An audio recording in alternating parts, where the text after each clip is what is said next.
오늘 전해드리고 싶은 이 말씀들도 기존의 우리의 시선에는 어떤 의미에서는 조금 반할 수 있거나 좀 새로운 각도라고도 볼 수가 있을 거예요. 그 말씀을 오늘 좀 더 나누려고 합니다. 성경에 보면 이런 인생의 내리막길을 만나고 있는 듯한 느낌, 우리의 시적인 표현으로는 먹구름 낀 인생, 태양이 빛을 잃어버린 듯한 모습으로 나타나는 시간들, 이런 어두움의 시간들이 우리에게 개개인에게는 다 다가와요. 그럴 때 우리는 주저앉아버리고 포기해버리게 되고, 그때 쏟아지는 눈물과 아픔과 한숨은 참 고통스럽고 괴롭지요.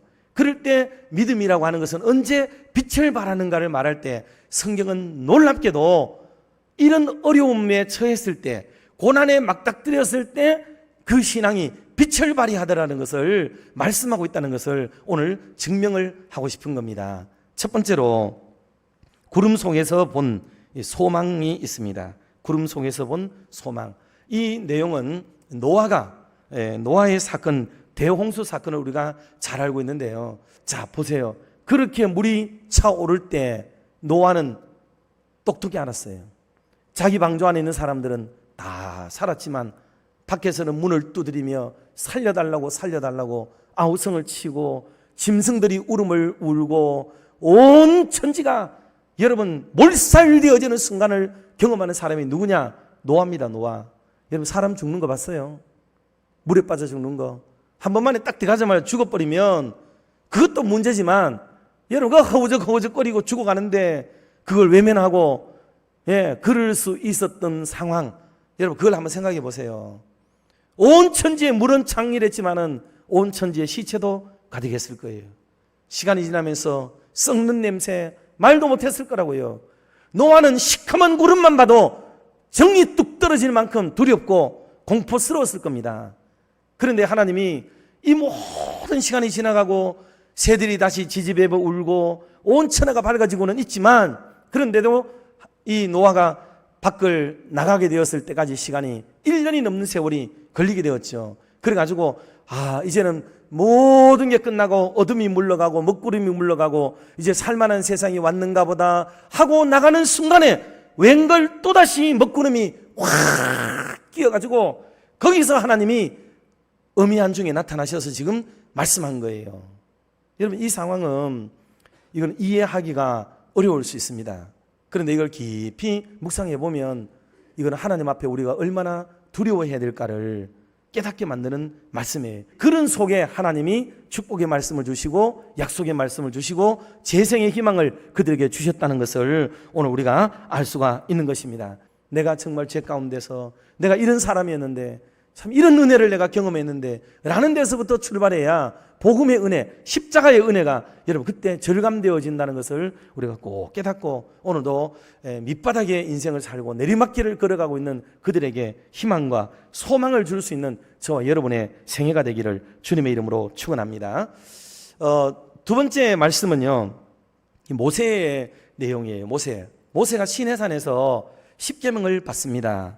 십계명을 받는데 그 상태가 어떠했는가? 우리는 구름 속으로 끌려가서 그 속에서 모세가 40주야 동안에 하나님의 은혜 속에 십계명을 받았다는 것은 알고 있어요. 그런데 그는 마치 영광의 빛 속에 들어가서 그냥 희용찬란하고 황홀한 인생만 경험한 것으로 우리는 이해할 수 있어요. 물론 영적인 면에서는 그럴 수 있습니다. 그러나 객관적이고 육적인 시선으로 바라보면 모세가 처한 장면은 놀랍게도 우리가 생각하는 것과는 전혀 딴판이라는 것을 알 수가 있습니다.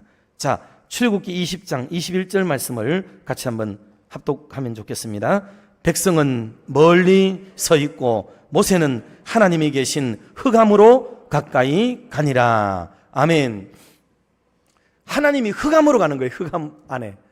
이게 이해가 좀, 흑암이라는 게 이게 뭐를 말하냐 하면은 이게 짙은 구름을 말하는 거예요. 이게 캄캄한 먹구름 이런 걸 의미하는 단어입니다. 백성들은 왜 멀리 서 있느냐? 그 전후를 읽어보면요, 구름 속에요, 이 구름은 뭐를 동반하느냐? 우레, 번개, 비, 홍수, 거기에 따른 피해, 죽음, 두려움, 공포 이런 것들을 동반하는 게 뭐냐면 먹구름이에요. 먹구름. 그 백성들은 지금 여기서 막 듣습니다. 그 앞에 보면은 이 구름 속에 막 나팔 소리도 나는 거예요. 지금 여기 번개가 막 우르르 쾅쾅 치고, 그래가지고 막 번개가 막 번쩍번쩍 치고요. 우레가 막 지금 장렬합니다. 그런데다가 나팔 소리가 막 뿌뿌 하고 막 지금 들리고 있는 거예요. 이 장면이 너무너무 어미하고 세상 사람으로는 자아낼 수 없는 공포스러운 분위기가 연출되는데, 백성들은 그래가지고 뭐라 그러냐면 가까이 가지를 못하고 멀리 서서 있습니다. 그리고 하나님의 음성이 직접 들을 수 없기 때문에 모세, 당신이 우리에게 말해주세요. 당신이, 하나님이 우리에게 말하도록 하지 말고 당신이 듣고 좀 전해주세요. 당신은 가까이 가라는 거예요. 제사장은 가까이 가고 우리는 멀리 서서 있겠다는 거예요. 이 장면입니다 지금. 그럴 때 모세가 하나님의 신에 감동되어서 그 흑암 속으로 들어가고 있습니다. 인투라고 되어 있습니다, 영어 성경에. 그러니 그 속으로 빨려 들어가시듯이 그 흑암 속으로 두려움과 공포를 넘어서서 들어가서 백성을 막아서 거기서 들려지는 하나님의 시내산의 말씀을 듣게 되는 거예요. 때문에 이 하나님의 계명을 이 이스라엘 민족들이 이 받아온 것을 들었을 때 십계명을 대하는 태도가 그들은 다 알겠죠. 이게 얼마나 공포스럽고 두렵고 엄미하신 하나님, 장엄하신 하나님의 배경 속에 만들어진 계명인가를 그들은 알기에 이 하나님 앞에 여호와 이름조차도 부를 수 없는 시대 속에 십계명을 정말 귀한 생명의 젖줄로 알고 하나님 말씀을 지켜오고 있는데, 오늘 우리들은 하나님의 계명이 아무리 강단에서 선포되어도 강단을 감히 비난하고 이거를 아무렇지 않게 여기는 이런 신앙까지 우리가 와 있다 이 말입니다 지금 이게. 마지막 세 번째는 구름 속에서 들은 음성이 또 하나 있죠. 그게 바로 누가복음 9장인데 베드로와 야고보와 요한을 데리고 예수님이 변화산에 올라가는 사건이에요. 거기에 갔더니 변화산이 얼마나 황홀하고 좋은지 베드로가 소리 지르죠. 거기서 세상의 구약에서 가장 존경하는 모세를 만나고 엘리야를 만났어요. 너무너무 황홀경에 젖고, 그리고 예수 그리스도의 얼굴이 빛처럼 광채처럼 환하게 빛나는 모습을 보는 순간에 베드로의 마음이 너무 감동이 돼가지고 주여 여기서 초막셋을 짓고 하나는 모세를 위해 엘리야를 위해 주님을 위해서 짓고 우리 여기서 그냥 영원히 살고 싶습니다 막 이런 얘기를 하잖아요. 그때 구름이 끼어요. 그때 구름이 오는데 그 구름이 뭐냐? 짙은 구름이에요. 먹구름입니다. 지금 베드로가 안고 있던 구름, 기대하고 있던 구름은요, 조금 전에 예수님이 빛났던 것처럼 모세와 엘리야를 만난 것처럼 황홀경, 신비함, 너무너무 좋은 것, 요 속에 살고 싶었던 거예요. 요약하면. 그런데 주님이 먹구름을 팍 끼면서 시커먼 구름으로 두려움과 공포를 그들에게 주면서 내려가라! 내려가서 네가 할 일을 하라는 거야. 네가 할 일을 하라. 하나님의 명령이 가벼워지고 우리 뜻대로 하고 싶고 내가 원하는 대로 하고 싶었던 믿음의 삶에서 끝장을 보게 만들고 내려가서 할 일을 하라는 거죠. 산 아래 내려왔더니 해야 될 일들이 기다리고 있었습니다. 성도 여러분들, 오늘도 우리는 예수를 믿으면서 내가 믿고 싶은 예수를 믿어요. 내가 원하는 예수를 믿고 있다 이 말입니다. 그건 기독교는 아니다. 그리고 기독교를 일반 종교로 만들지도 말고 기독교를 계모임 단체로도 만들지 말고 하나님의 음성을 듣고 하나님의 뜻을 제대로 깨달으려면 먹구름 속으로 끌려가는 듯한 심한 두려움과 하나님에 대한 경외심을 잃어버리게 되면 여러분 기독교는 설 자리가 없어진다 하는 것을 우리가 기억을 합니다.